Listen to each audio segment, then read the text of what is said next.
So I grew up on 30,000 acres on a property called Sadler Springs. It was outside of town called Injune, which I was very lucky to be able to do that because my mother and father taught me how to ride from quite a young age. So that's where it started, and horses were used more as a tool out west. We had to use them to get cattle in, mustering, that kind of stuff. So we never really opened up what their true potential was, I would say, and I had no idea that the ability and the intelligence of that animal until I started, doing this game a lot more seriously. So, but that's where it started, and then there was, a lot of years in between, changing different jobs, that kind of stuff. But then basically I went to the Northern Territory for a little bit just to kill some time, and I started riding bulls up there competitively. So I came down and I thought, hey, I thought I was going to make it in the rodeo circuit, which I didn't, and but it did lead to something else, which was probably more important. I got a job at Outback Spectacular, which is a theme park on the Gold Coast. Equine, theatrical equine entertainment. So I was a performer in there for over a year, and then I moved on to another company, which is an Australian-based company, but they do work out of America. It's called Double Dan Horsemanship, and those guys were lovely enough to take me on as an apprentice. Before meeting them, I made sure I had the money behind me. I went back out home and worked on a couple of properties and that stuff, got some money saved up.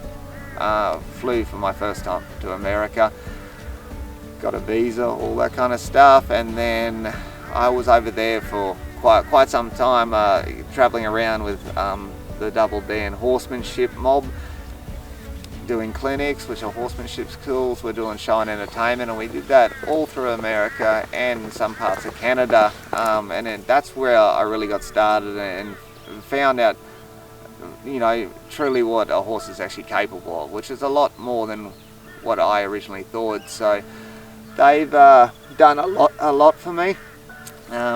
They're expensive animals, but they're pretty much worth every dollar that you put into them.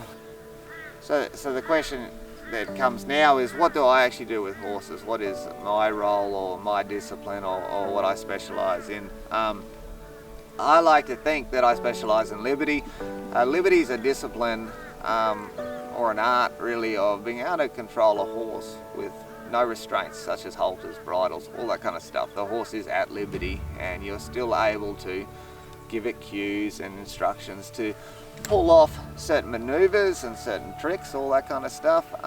So that's where I go with it, because the liberty is a really good sign that a horse can mentally take control and responsibility, because a lot of time as trainers we're always training very physical. We're not actually opening up the true potential and intelligence of the horse and letting it use its own mind to work together with it.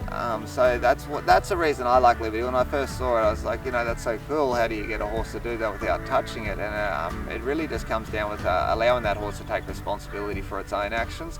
And I think that can travel through a lot of different disciplines. I think we're always too handsy or using our feet too much. We're always got to be in control. If we let these animals take responsibility, then we bring out the true potential of what they actually could become. So that's where I'm at now, and all I'm trying to do is be the best that I can be in a range of different disciplines if I can.